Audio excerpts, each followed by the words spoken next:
భూమిని కోర్టులో సబ్మిట్ చేస్తారు. అక్కడ లాయర్ గారు జడ్జితో ఇలా చెప్తారు.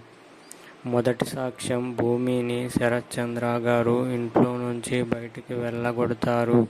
అది మనసులో పెట్టుకుని భూమి శరత్ చంద్ర గారిని గెస్ట్ హౌస్లో చాలా దారుణంగా పొడిచి చంపేసింది అని లాయర్ జడ్జితో అంటాడు. కావాలంటే హత్య ఆయుధం మీద భూమి ఫింగర్ ప్రింట్స్ కూడా ఉంటాయి చూడండి అని చెప్తారు.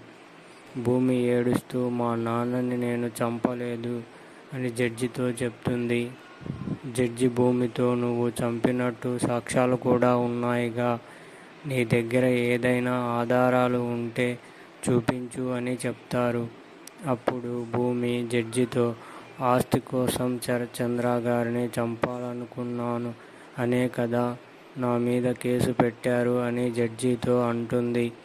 జడ్జి అవునమ్మా అంటారు. భూమి ఏడుస్తూ జడ్జితో నేను ఆయన కన్న కూతుర్ని అని చెబుతుంది. ఒక్కసారిగా కోర్టులో అందరూ షాక్ అవుతారు.